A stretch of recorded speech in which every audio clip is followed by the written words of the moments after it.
Welcome back to session 2, where we're moved from looking at the bigger picture to a much more detailed and focused look on the user experience within the car. For example, how do listeners find stations using voice controls?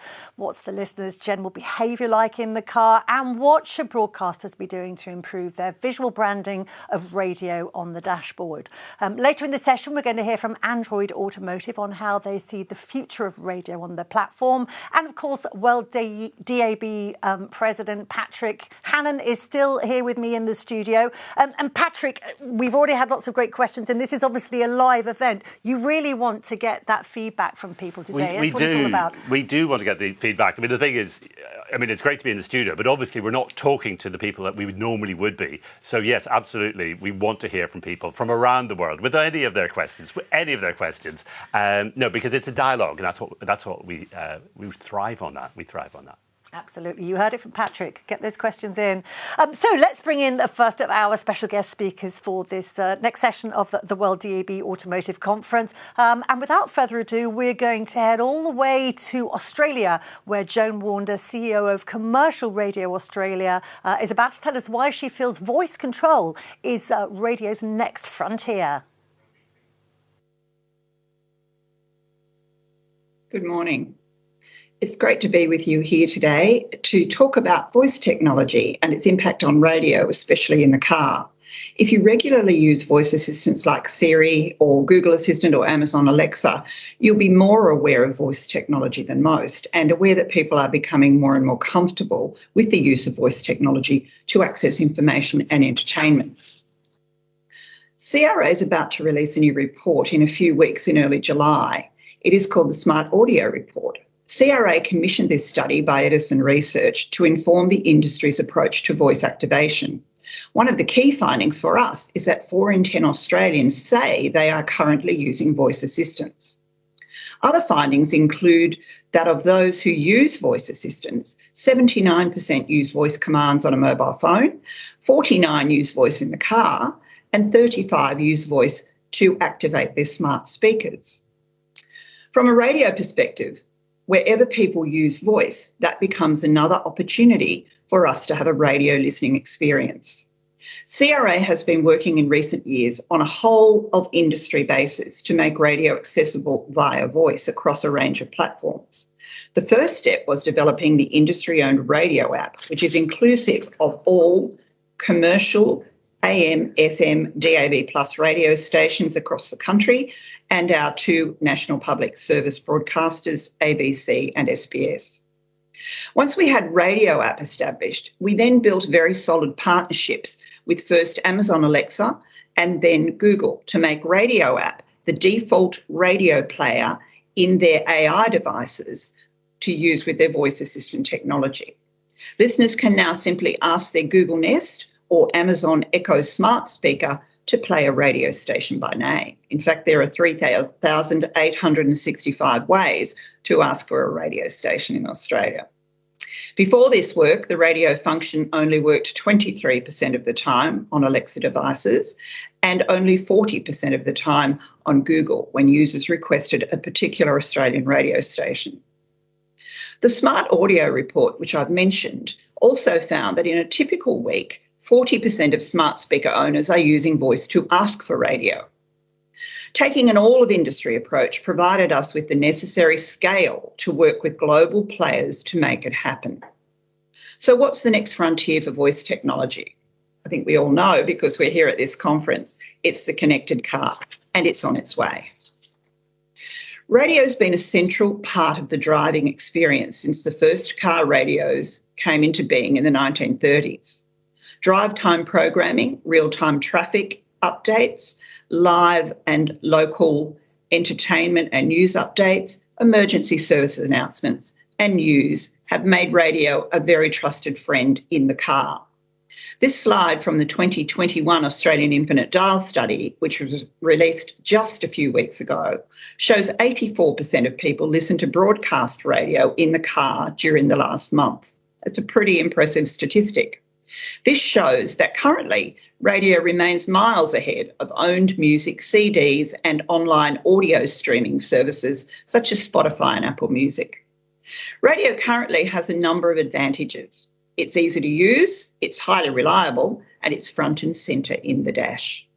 However, we do realise new competitors will vie for attention as big tech moves into the car space. Our challenge is to work closely with global players such as Google and with car manufacturers and OEM manufacturers to make sure listeners can find their favourite local stations easily. Let's just have a quick look at what radio in the car looks like right now in Australia. On the left is the radio in a VW Tiguan. The buttons and dials are gone and have been replaced with a touchscreen. There are no station logos. On the right is a BMW X1 with DAB. Consumers can see the station name plus get DAB slideshow, all via DAB broadcast.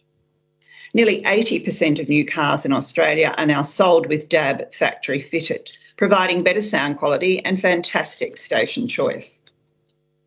As you know, many new cars now feature Apple CarPlay or Android Auto. This is Apple CarPlay, which works by allowing you to control the car display via a mobile phone. For most cars, it requires the phone to be plugged in via a USB cord, and the phone does the work, not the car. This is an Amazon Echo Auto device. It connects Alexa through a phone's Alexa app and plays through your car's speakers. The cable, once again, connects the device to the car's USB port for power supply. While they do bring voice into the car, these kinds of add-on devices are clunky, cumbersome, and unlikely to satisfy drivers and radio listeners over a longer period of time. Android Automotive, as opposed to the Android Auto plug-in device, is the next big step. It's Google's integrated operating system for new cars. Google has been getting car makers on board, and some industry analysts expect Android Automotive to be in 50% of new cars over the next few years. Android Automotive is an open source and highly customisable platform that powers the infotainment system. The tablet-looking display replaces 35 to 50 physical buttons in the car and controls elements such as air conditioning, navigation and radio. Google Voice Assistant is front and centre in this environment, so you can ask for a radio station to start playing. However, radio is harder to find on the display, and the user experience is, at the moment, not ideal. Broadcast radio is represented as an app within the entertainment screen, as you can see, and sits alongside the Spotify app. In this example, NRJ is the station name. The audio is from DAB, the scrolling text is received via DAB, and the logo in the background is coming from DAB slideshow. But also, as you can see, it is imperative that broadcasters act to improve this experience of radio.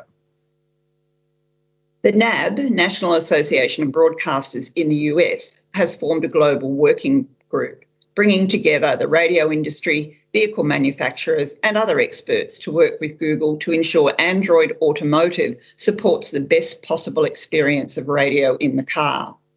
CRA is delighted to be part of this group, which together represents over 7,000 radio stations, OEM partners, Xperi and WorldDAB.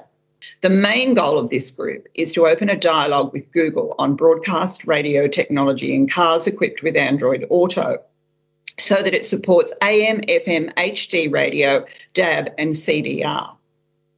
This is very exciting work, and we congratulate the NAB for its leadership and coordination. While this is a very important piece of work, this is a dynamic space, and there are a number of other areas where broadcasters will need to be active, vigilant, and work together. WorldDAB is currently updating its UX guidelines for automakers and broadcasters on how to deliver the best DAB user experience in car. Voice controls, which you will not be surprised about, are now a key component. So, what needs to happen from here? First, the foundation for radio in car must be free-to-air broadcast radio with IP providing richer content, metadata and interactivity. Acknowledge our audio competitors in the car are not only other radio broadcasters. We need to work directly with car makers to ensure radio is in the new car app ecosystems. One of the best ways to do this is at scale through your industry association. Broadcasters also need to continue to actively participate in global efforts to make sure that as the connected cars roll out, radio is prominent and the experience meets the needs and the wishes of our listeners. It's an interesting and exciting time, and radio must be at the forefront of developments and ensure that working through industry bodies and at a global level, that the experience of radio in the new car ecosystem is easy, attractive, and keeps our listeners coming back. Thank you very much for your time, and I hope you have a wonderful event.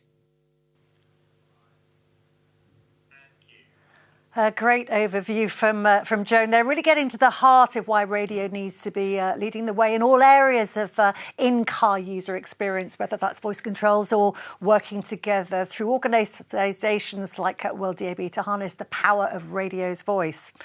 Now, talking of platforms, Android Automotive is a huge part of the world of the WorldDAB Automotive Group today. So here for you now is Guru Nagarajan, Engineering Manager at Android Automotive's OS platform at Google. He's in conversation with Joe D'Angelo, Senior Vice President of Broadcast Radio at Xperi, and they're talking about a broadcaster-led initiative for radio on Android Automotive, which is global, open and available.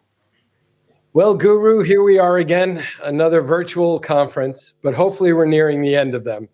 So it's been 7 months since we last spoke at the WorldDAB General Assembly, and we're very, very happy to have you back for this automotive summit. Welcome back. Thank you, Joe, and hope you had a great year so far, and I'm glad to join you and the rest of the audience today.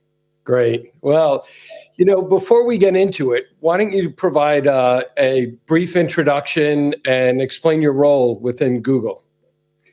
Sounds great. Joe, as you know, Google provides the Android Automotive OS. It's a platform for infotainment. I lead the engineering efforts for the core platform, which includes the framework, multimedia, broadcast radio, connectivity, security, and so on. It's amazing. It's really amazing, the breadth of your role. So thank you for that. And now let's get into it. We know that things are moving extremely fast around Android Automotive. What's the latest innovation that you and your team have brought to the market? As you know, the first cars with Android Automotive OS were launched this past year, and they were on Volvo Polestar. We've been very pleased with the user feedback and the feedback that we're getting from our partners. Since then, we have been working on a couple of operating system releases. We released Android 11, which is also called as RVC, which is the code name internally. As you know, Android releases are named after deserts, and that was released in the open source last fall, that is 2020 fall. And then, this fall, we are working very hard on Android 12. In Android 11, we had some, great features. I'll just call out about a couple of them. In the multimedia space, we introduced support for audio zones and advanced audio effects. And in the camera space, we introduced surround view with a very rich support for telemetry and so on to help the users to know what's around the car. And in Android 12, we're working on, some amazing features. And just to, give you a couple of major things that's happening. One, we are enhancing the security on the top of what we have built over the last few years. In addition to that, we're also introducing a new Automotive Ui Toolkit, and this is to help our partners customize the user interface needs from a user experience perspective. We get a lot of feedback from our partners and users, and that is driving our priorities, and we are very excited about what we're going to be releasing later this fall. It's really is truly amazing how you're touching kind of every part of the vehicle and the vehicle systems. Can you talk a little bit more about the commitments you're hearing from new car makers? I mean, we hear a lot in the trades about, commitments by Ford and GM, et cetera. But you must be very pleased with how this is being received by the automakers. Absolutely, Joe. I mean, we are very excited to welcome new partners and work across the entire operating system.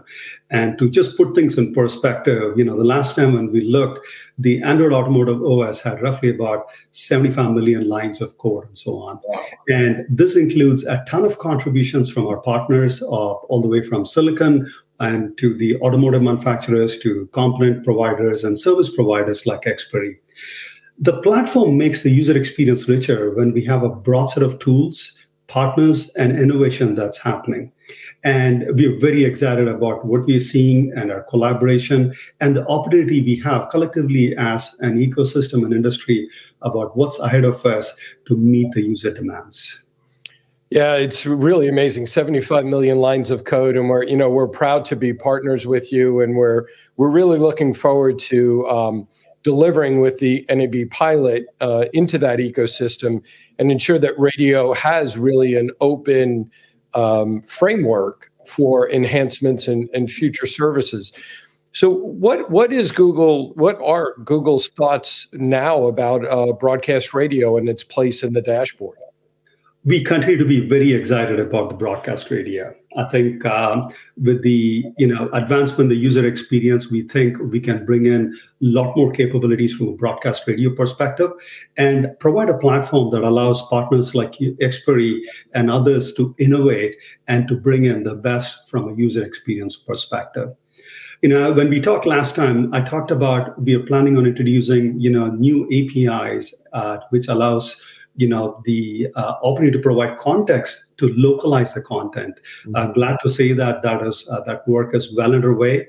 In addition to that, we are also providing and enhancing the interfaces in Android S for broadcast radio. And they just, as you know, anytime the software goes through iterations, it's good to revisit and refactor the code to make it much more efficient and performant. So those are some of the things that's happening. And more fundamentally, we're doing and enhancing these APIs in a way where you can present and customize the content in a privacy-centric way. As you know, car is a communal device, and we take personalization very seriously while ensuring that it is done in a privacy-centric way. Yeah, that's really a challenge, both the security and the privacy with the changing laws. But the opportunities are real, and the services will definitely evolve over time. And, since the last time we spoke, the NAB pilot has pulled together their broadcast initiative along with the support of WorldDAB. And we believe it's the assembly of the largest global initiative to really communicate with Google around the importance of broadcast radio.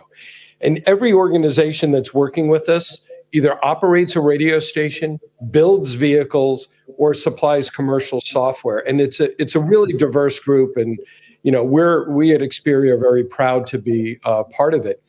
Our broadcasters represent over 7,000 radio stations operating on 4 continents with close to 750 million weekly listeners. And interestingly enough, the countries where they operate account for about 42% of all vehicle cars sold around the world. So it's a very important representative group. Our OEM partners account for over 20 million annual vehicle sales. And of course, at Xperi, we have a long history working with Google. We've deployed, I think, over 500 Android apps. We have millions of households using our Android-enabled video services. And then, of course, we've deployed technology in over 100 million cars.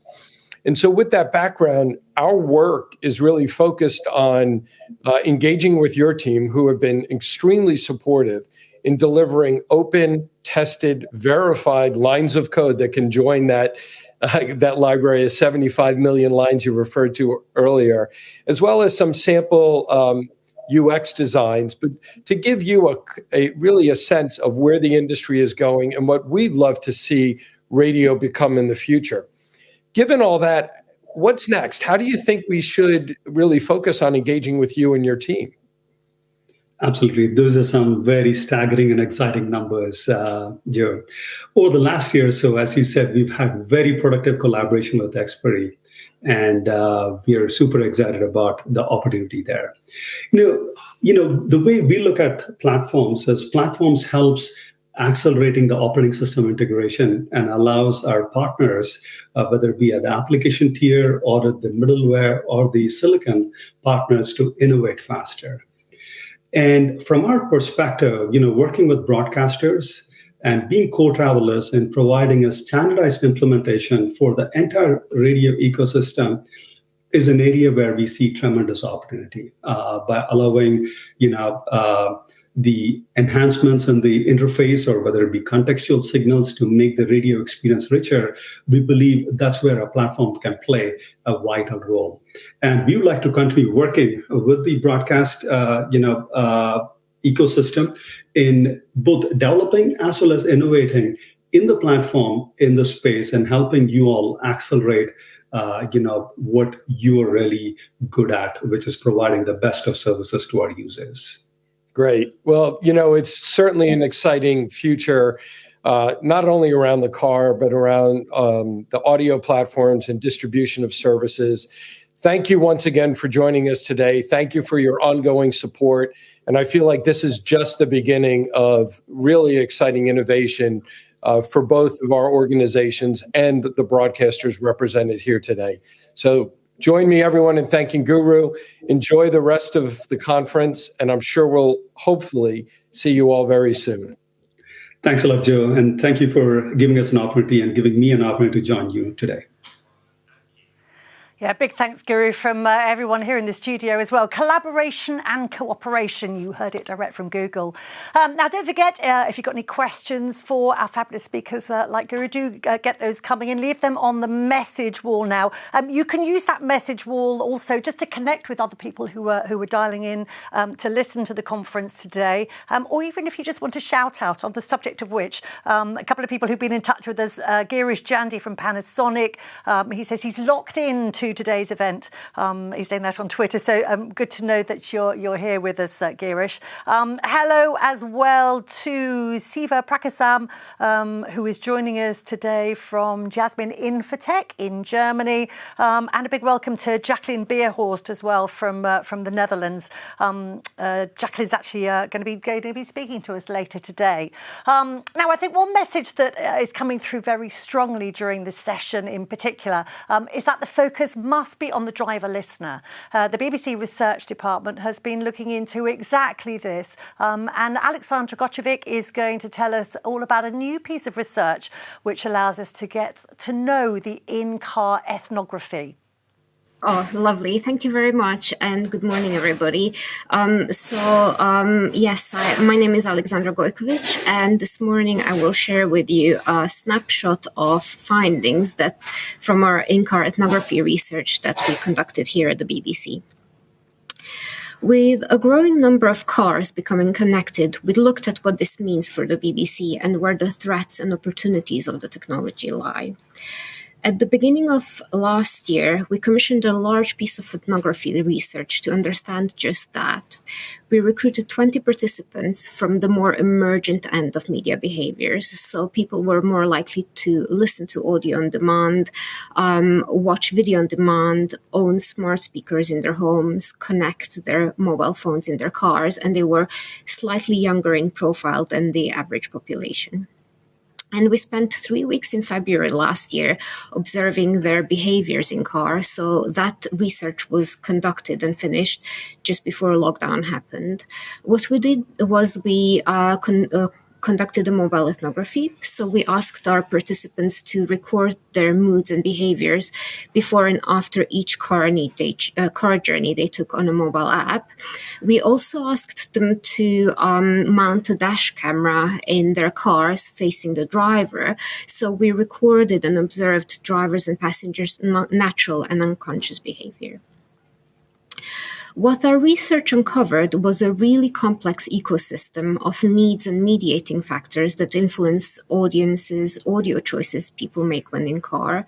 And those in turn mean that audience needs in cars are either met, considered good enough, or not met.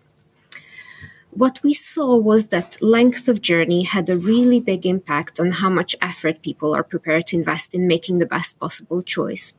So shorter journeys involved little preparation, audio choices tended to be quicker, they were more likely to resort to defaults, whilst on longer journeys there was a greater need to make the time count. So people were more likely to tether, more likely to listen to downloaded content, podcasts, and audiobooks. And here we have a few examples of what people said to us. So on a short journey, it was on from this morning, I left it on, it was a short journey home, as opposed to I listened to Spanish for Beginners on Spotify, Bluetooth it, downloaded, so the signal wouldn't interrupt anything. Now, one thing to bear in mind is that most journeys that people take in the UK are relatively short, so they're less than 20 minutes long, and the average time that we observed in our research was around 16 minutes. Our research also identified 5 broad journey purposes. So those were commutes, errands, group socials, individual leisure, and a companion drive. Commutes were driving to and from work. Those varied in length and were typically solo. Errands were short trips, and those were routine and very frequent and included things like school runs, going to shops and appointments. Social trips were trips with a group of friends or family, and they involved things like family holidays, as well as trips to see grandparents or go to the cinema or restaurant. And they were tended to be slightly longer in length, so on average about half an hour. Individual leisure were solo trips to leisure activities, things like going to gym or football training or leisure shopping. And companion drives were regular drives with partners and without children. So the significance here is that the driver's mindset very much depend on the purpose of the journey. So when commuting, drivers are looking to calibrate for the day ahead. They want to get into the zone, be prepared for their day of work, get up to speed with what's happening in the world. Homebound journeys can be more restorative, so people are reflecting on the day that's happened, they're more contemplative or anticipating an evening with friends, family, or their favorite box set. On longer commutes, there is a greater need for time well spent. Drivers want to invest and make sure that their commute is not wasted time, and they're more likely to listen to speech podcasts and learn a language and stuff like that. Drivers' needs whilst on errands very much depend on whether children are in car with them. So when driving with children, the journey tends to be about either appeasing children or bonding with them. However, when alone on a busy day of doing errands, it can be a rare occasion when the driver has time to themselves. Group social drives are all about bonding. Audio choices are crowd pleasers. They tend to be non-contentious, light and frivolous. Individual leisure drives are indulgent. They're all about me time. Their needs on these drives are for either an energizing or restorative experience. And companion drives are all about connection and affinity. Having passengers in cars changes how people listen to audio in cars. So when driving with passengers, social bonding is the overarching need, and audio is more likely to be background noise. And when we look at the bar chart on the right, where we have time spent in car broken down by time spent listening to live radio, audio on demand, and audio at all, what we see specifically when we look at time spent with adult passengers in car is that in those occasions, people are more likely to drive with no audio at all. Whereas when alone, drivers are more likely to be actively engaged with the audio content they're listening to, and in this case, they're more likely to listen to speech. One thing we've also seen was that children were more likely to engender use of CDs in cars. And here we have an example. So I started listening to classic FM. My children and nephew were collected and we changed to a CD. And in this case, what we've seen in our research was that children were often asking for some Disney soundtracks or something that they liked. And finally, we also uncovered a range of mediating factors that influence content choice. So those were consideration. That means drivers have existing perception of the type of content that's held on platform stations, and they draw on them in order to fulfill their needs as quickly as possible. Then we have availability. So that's what's available to use in car. Things like, can I actually connect my mobile phone? Is my software compatible? Do I have good reception? Do I have enough data, etc.? And those things are all critical hygiene factors and barriers and can be strong enough to override the decision made at the previous step. Then we have discovery. So is it easy to find and listen to what I want? What is the role of pre-programmed station, the role of voice? And finally, investment. This is looking slightly more longer term. So over time, drivers invest time and effort in the services they use. They become used to the way it works. They have their own things downloaded. They're seeing the results of an algorithm that knows them well, and they will continue using a service as long as it has the right balance of effort and reward. So to summarize, more so than other media, audio choices in car tend to be fast, instinctive, and will gravitate towards the path of least resistance. We've seen a complex ecosystem of needs and mediating factors that drive our audience's choice of audio in car. We've identified a journey length, purpose, and company to be determining in-car need states, and perception, availability, discovery, and investment influence content choice. That's it from me. Thank you very much, and I shall look forward to answering your questions later on. Very much, Aleksandra. We certainly need to think about how driving is changing and how behaviour is changing. And I think research like this is really going to help guide us and help us to ensure that radio remains the one thing that drivers can't live without. And it is important, isn't it, Patrick? I mean, it's all too easy to get sort of focused on the hardware, but the software, the end user, we really need to think about what they want and how they're going to use it and what their behaviours are. No, of course. I mean, we're an international trade association. We represent all the manufacturers, etc., and broadcasters and so on. But at the end of the day, it's the listener that we're trying to satisfy. And if we don't do that, then we won't succeed. I think one of the things that was interesting from that presentation was two things came up for me. One was the question of choice and how DAB. Well, DAB is absolutely well positioned to give people greater choice. And I think one of the things that always used to please me actually was when people got rental cars and were coming across DAB for the first time, they would suddenly discover these new stations, and that was a revelation. So that was on the one hand, but the other key message is the ease of use and the discoverability. We've got to make it easy. I mean, we may think this is the most important thing in the world, but for the listener, very often it's just something, just give it to me easy. Give it to me easy. And so that's what we've really got to be on top of it. And as the world becomes more connected, then actually that focus has to be crystal sharp. I'll agree with that. Give it to me easy, 100%. Yeah. Right, we're moving on from drivers in the UK now to drivers in France, where DAB+ is at a different stage of development. Let's hear from the French automakers and broadcasters about their preparations for national DAB+, with Jean-Marc Dubrea, WorldDAB's manager for France. Jean-Marc is also a member of the French Joint Broadcaster and Manufacturers Working Group. Jean-Marc. Thank you, Louisa. And first thing, good morning and good afternoon for some of you. So I think about our Australian friends who are listening to us in this evening. And I heard also Patrick this morning mention that Spain may follow France with DAB+. So we'd better make it work perfectly if we want Spain to deploy DAB+ also. So that's what we're working on. But what I'm going to cover, if we can move to the presentation, is first thing first, a quick update on France.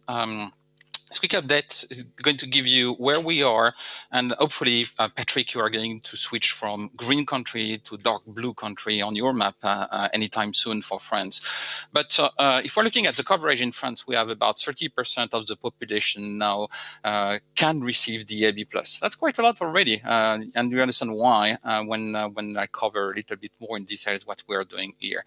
And we have more than 350 services already on air. That includes, by the way, 20 plus public services. And about 20% of these services are DAB+ exclusive.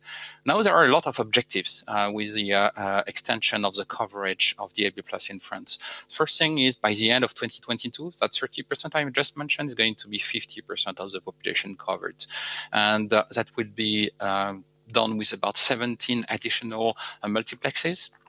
And the most important thing, Patrick already covered that earlier, is that by autumn, most likely October, 25 national services will be covering the highways with obviously a focus on mobility. When you cover the highways, it's already dedicated for the drivers. And the first highway which will be covered will be Paris, to Marseille through Lyon. And what is very interesting is that with that coverage, there will be a lot of other regional and metropolitan multiplexes that will be started to make a kind of continuous DAB+ experience on the way. After 2022, we don't stop in 2022, obviously. We expect that there will be another 282 allotments or multiplexes that will start in France after 2022, not in 2022, obviously. Patrick mentioned that already, but EECC is now in the law. That was in the law in different ways before that, but basically now it's firm. The decree has been passed. That was, I said 2606, not that 2604, 2021. So about 2 months ago. So that's good news that this decree is now in the law, and all cars with radios will include DAB+ from basically the year 21st of December 2020. We have a very, very complex environment in France, and you see why do we have an Eiffel Tower on the side here? Very simple, because radio started to broadcast in France about 100, not about exactly 100 years ago, and we had what we call the Fête de la Radio, where basically we recognized that it was 100 years of broadcast. It was also 40 years of FM in France, and it is also 2021 is a year where we're going to have national FM, national DAB+, in France. What does that mean? As an example, I said a very complex environment. In Paris only and its region, we have 6 regional, metropolitan, or local allotments, each of them being completely full with 13 radio, and we will add 2 national multiplexes, the 25 services that we mentioned before. That will be just in the Paris area, 100 radios in DAB+. So quite a complex environment to deal with, obviously. And when we look at this environment, it was necessary, and we can move to the next slide, necessary for all the stakeholders to get together. I mentioned earlier that we're going to cover highways with DAB+. What does that mean? That means almost 12,000 kilometers of highways and 11,000, a little bit more than 10,000 kilometers of main road to cover. It's quite a lot already. What we found also is that we had the radio engineers doing their things, we had the car manufacturers doing their things, and they were not necessarily talking about the details, because that's what we're talking about, the details on making the end user experience as good as possible. I should not say perfect, because perfection is always difficult, but we're getting there. We're trying to get all these people to talk together when they implement their different options and broadcasts.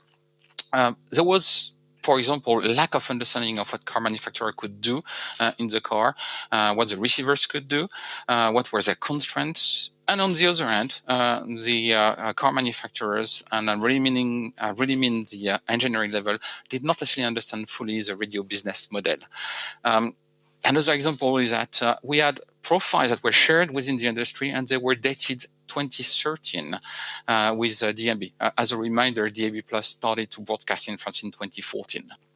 So that's one example of needing to get these people to get together, to talk to one another.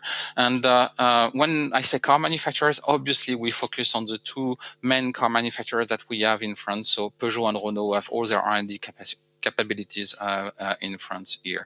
I should say Stellantis and Renault in that case, because they changed their name recently. But that's really the PSA, Peugeot organization, that is working with us in this working group. Another thing that we found is that the French car manufacturers also, they are using some of the, they are doing some of their tests in France, is that they are also using a lot of the German and Swiss test routes. And what they told me is that what you are broadcasting in Germany and Switzerland is very, very solid.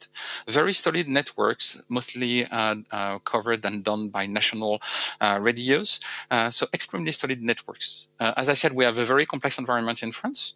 And as an example, we have community radios. I mentioned local, regional, metropolitan, and national coverage of France.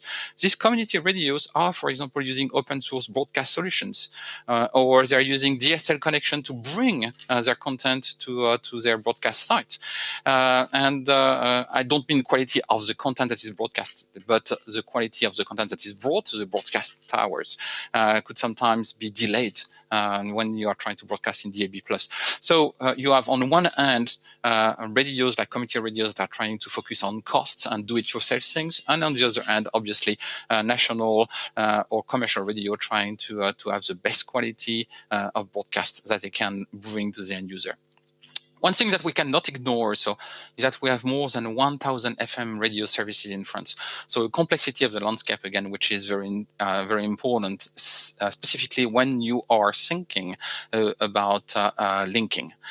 So seamless linking from FM to DAB with 1,000 FM radio services and a few hundred DAB plus services, it's quite a challenge.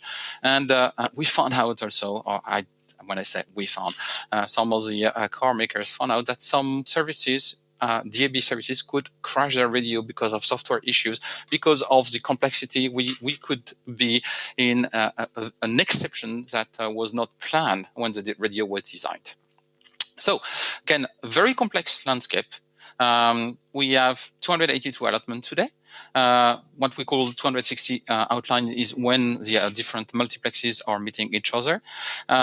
We have some limitations in transmitter ID. The theory is that it's 1680 TII, but at the end of the day, because of the complexity, it's only a few tens of TII which are available in France, and they are not attributed by the regulator, but by the broadcaster. So that's some of the findings that we're looking at. Radios were surprised not to see their logos on the dashboard of the cars, because the logos are sometimes burned into the receiver, and often obsolete, because the radios can have been designed in 2014, and since then life moves on, and the logo has changed. One interesting thing also that we have to consider, some of the receivers, and an example here where car manufacturers have 8 different receivers at one time in production. Some of these receivers are not updated anymore. So how do you take care of any improvement or any requirements that were not supported in 2014? Oh, we seem to have a problem with Jean-Marc there. Sorry about that. It was fascinating, interesting to hear that the progress of DAB Plus, and to hear from the likes of Relio and Stellantis on what they feel broadcasters should be doing to ensure that radio never loses its place in the car. So sorry to lose you there. Let's have a couple of shout outs. First of all, to DAB.fr, who've highlighted on Twitter the new press release that WorldDAB has sent out today, which includes the DAB and 80% of new cars figure. Thank you to our friends in France for that. Dave Walters also says congrats on your broadcast centenary in France. A quick hello to Sam Metheny. Sam's the CTO at NAB, our partners across the pond. His colleague David Lair is speaking later in the programme. And a bit of a correction to what I said earlier. It's hello to Girish Jandi, who's from Pioneer. I said the wrong company with the wrong P there. I'm ever so sorry about that, Girish. Some interesting figures that we were hearing in that presentation, weren't there? The French story is, yeah. It's absolutely central to what WorldDAB is doing across Europe. We've been working with broadcasters and network operators and the regulators over the last 5-7 years to get to this point. So to hear Jean-Marc, and we've been working together all that time, tell the story, outline the successes that have been made, but the challenges that still remain. I mean, it really sort of brings you back to what WorldDAB is all about. A lot of the conversations we've been having about the future, which is obviously really important, but actually never forget the basics, because getting the basics right that's the foundations to everything else. Yeah. Thanks, Patrick. So we are nearly at the end of our second session now, but before we start the Q&A, we're going to hear from a UK network operator. And this is a great example of a trial which shows not only what's required to get your station logo on air, but also looks at the impact on bandwidth and cost. Glyn Jones is Digital Radio Commercial and Operations Manager for Arqiva. He's here to tell us what they've done to overcome these barriers. So, Glyn, I will hand over to you. Louise, thank you very much. Actually, as Jean-Marc disappeared, he was sort of trailing ahead to this session. I'm going to be talking about how you put logos onto car dashboards using DAB digital radio. But first, it's good to see so many people I already know in the room today. I've noticed a few of you aren't always focusing on this screen. So make sure you stop doing those emails. You can do those later and put that cup of coffee down because it's going to be good stuff. And also I'm picking up on some of the themes that other people have laid out. So Caroline Beasley, who obviously got that fantastic outfit on for today. I feel I'm letting the side down. But she said we need to look as good as we sound. And that's part of the message that I'm here to deliver. Also picking up on some of the themes that Joan was setting out and some that Jean-Marc was touching on just then. What do? Sorry, I should have said. I sell people the dream of running a radio station in the UK. So I sell capacity on digital radio multiplexes, 26 local ones and the 2 national multiplexes in the UK. Let's crack on with the first slide. So you've already seen the car dashboard of today. This is it. It's full of color. It's a touch screen. It's full of logos. I mean, this is a Tesla, so it's probably slightly high end, slightly futuristic. It's gone into space already. But let's go to the next slide. And sadly, this is sometimes what we're offering to consumers. And this isn't looking as good as we sound. It's a very black and white experience in an era of color screens where people glance at their phone, then they glance at the car dashboard, and they expect to see us looking better than this. So the even worse situation, and I think people have been quite nice so far about Google and Amazon entering the car dashboard. They've left their shark suits at home today, methinks. But there's a scenario where radio just disappears from the dashboard, and that's even worse than just being black and white. Next slide. So somebody touched on the first point before. I think it was Jean-Marc. Some of those cars are going out with logos that were burnt into the car just when it was manufactured, and that might be years ago. And they might not get updated when the car gets serviced. And imagine going into the supermarket if you were the boss of Coca-Cola and seeing your can there on the shelf with the Pepsi logo. And in the worst scenarios, that's what burnt-in logos do for radio stations.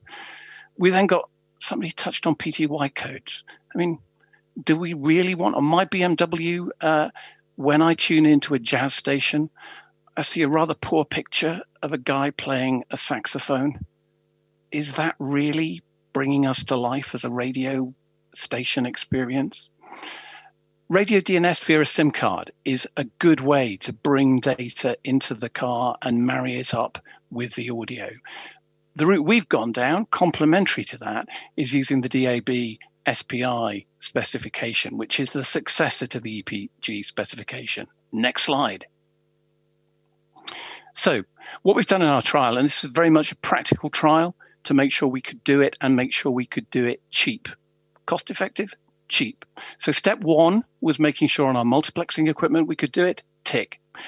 Step 2 was grabbing the logos in a cost-effective way and knowing that they'd be up to date without somebody going into the system and hand doing something, which is always expensive. Step 3 was then broadcasting the logos for a particular area on that local MUX. Next slide. Picture on the right is a complicated thing to give the sense of there's quite a lot of work gone into the trial. So you've got to go to the radio stations and make sure everybody's happy for their logos to be used. We use AIM and a third party with Chris Gould, using the radio DNS framework to pull off logos automatically that radio stations are already providing for things like UK Radio Player or their own apps. and reuse those. So nobody has to do something special for the DAB logo service. And then putting it out on the multiplex. And we just use 8 kilobits per second. You can't get smaller than that on the DAB multiplex. That's what we use, and we deliver what you're about to see in a moment. Next slide. This then carries on. Step 4, I go to a car dealer showroom in Basingstoke, sit in an Audi that I couldn't afford to buy, and look at the logos coming back over the air. And then we did something slightly clever. Onto the local multiplex, which only broadcasts about 8 or 9 radio stations, we added not only their logos, but we added all the logos from UK commercial national radio. So another bunch of about 30 logos were added in on that local multiplex signal. And then we saw what would come back. And this is how the logos end up on the car dashboard. The grey experience is gone. Instead, a list of stations with full colour logos. These logos are being broadcast either on the Arqiva local multiplex or the BBC National. The radio doesn't care. And when you want to change stations, you just touch the screen. This is UCB1 with its logo front and centre. To change stations, you go back to the touch screen and navigate to the next station you want to listen to. 2021, with the broadcaster controlling the brands consumers see. It is terribly exciting when you sit in the car and you see those logos, you see the screen looking like 2021. And those are full screen grabs. You didn't see that much as it went through, but it gives the radio manufacturer, the car manufacturer, the opportunity to do justice to the audio that these guys are spending a lot of money on creating strong connections through the audio with their listeners, and then wham, getting the color logo onto the screen. Next slide. So this is a sort of slightly techie bit into the detail. So if you want to do that very quick email and you're not interested in finding out more of the detail, then maybe this is the opportunity, or slurp that coffee. But we're doing this pilot, and it is only a pilot at this stage. Reading and Basingstoke, South Hampshire, Swindon, West Wiltshire, Bristol and Bath and Coventry. Now, why should you know much about UK geography? That's sort of from London. You probably know a bit where London is, over to the west to another of our fairly small, big cities, Bristol, and providing coverage across that area. What's the specification? Well, we're using the specifications that WorldDAB and the technical committee, Lindsay Cornell, and all of those people have worked hard creating a few years ago. And we're using it in a standalone data channel of 8 kilobits per second. When would we turn it from a trial into a full service? Partly that depends upon some of the people watching in today and at the conference. So when the car manufacturers follow the lead that Audi and some other manufacturers have done of implementing the DAB SPI specs in the car radio, then when we get confidence that it's worth us committing the bandwidth long term to provide this sort of service, that's when we'd move to launch a full service. Final point, if you want to know more, send me an email. Back to you, Louise. Thank you very much, Glyn. Listening to your presentation, I think we can clearly see that this is something that all broadcasters and obviously network operators like yourself need to be considering. So once again, some great presentations there. Patrick, just give us quickly some of your sort of key takeaways from those presentations that we've just seen. Well, it was a real range. I think in no particular order. I think Aleksandra's presentation about the listener and the different types of journey that they undertake, that was really important. And think from the broadcaster's point of view, thinking how you tap into that is really important. I think the presentations that we had from we had the conversation with Joe and we had the presentation from Joan, all about very future looking, though as Martin warned, maybe not that future looking, so that's really interesting. And then Glyn and Jean-Marc, I'm glad to see that Jean-Marc is back. Really talking about the here and now, and actually what they're talking about is fundamentally about getting the basics right. So it gives you a feel for there's quite a lot going on, and actually managing all those different whatever they're called baskets of challenges. That's what makes life interesting. Great stuff. Right, we've got some lovely questions coming in. So let's go over to our contributors. First of all, Jean-Marc, we're very glad to have you back again. Were there any sort of final comments that you were wanting to make that we missed at the end of your presentation, just to give the opportunity to pick up on anything there? No, Jean-Marc. He's gone again. Okay. Right, let's go to... let's have a question for Joe. What are the next steps in the work with Android Automotive, Joe? Sure. Excuse me. So we're winding down this phase of the project that was focused on broadcast first. And the deliverables will be kind of threefold. There'll be a set of recommended user designs, so interface guidelines. There'll be a set of certified and tested code that we are going to propose gets integrated into that 75 million lines of code that Guru mentioned. And then there'll be a consistent call for action by Google with messaging from both the global broadcast community as well as our automotive partners. So kind of three deliverables. Great, thank you. Jean-Marc, I think we've got you back. Are you with us again? Yes, I'm back again. Sorry about that. No problem. I don't know whether you heard what I said earlier on, but I'll just repeat it, just to see if there were any key points that we didn't manage to get to in your presentation that you'd like to get across to people. Yeah, there is one point I'd really like to for people to hear is that, as I mentioned, we have a very, very complex landscape in France. We are at the borders of a lot of countries. We have local, regional, metropolitan, and national multiplexes. So it's a massive opportunity for car manufacturers to try and test their new vehicles and new receiver in France and tell us what happens also, because we can improve things. And we have a nice tool, which is the tool that the WorldDAB has put together, the help desk for automotive. And if we can bring this information in every country, by the way, back to the attention of the car manufacturers or the broadcasters, that would be a very, very good idea, I think. Another question for you, Jean-Marc. The working group was set up as a cross-industry group to ensure the future of digital radio in the car. Can anyone join or give input to this group?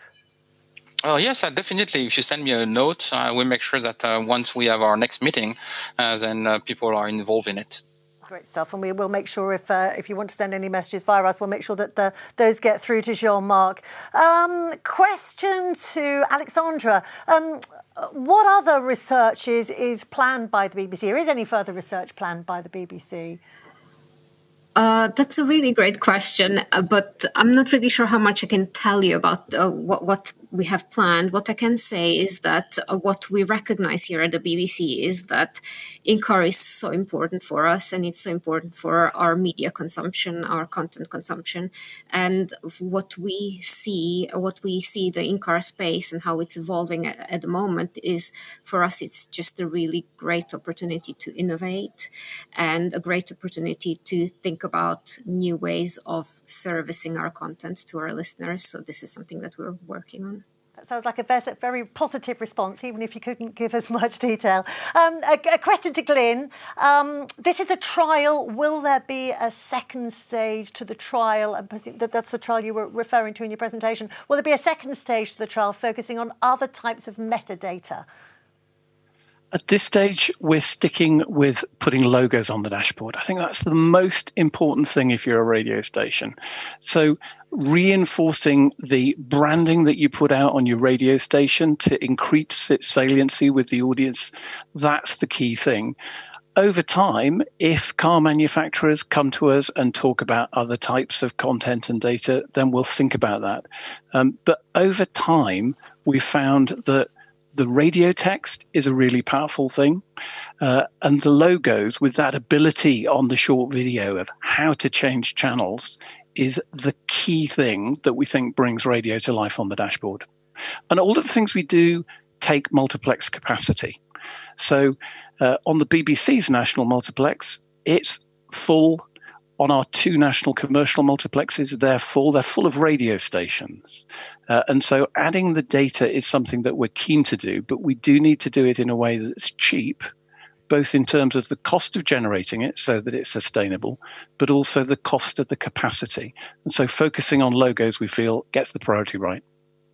Thank you, Glyn. Thank you to all of our speakers so far. It's almost time for lunch now. Before we head off, though, just, Patrick, a sort of a quick sum up from you on the morning, the day so far.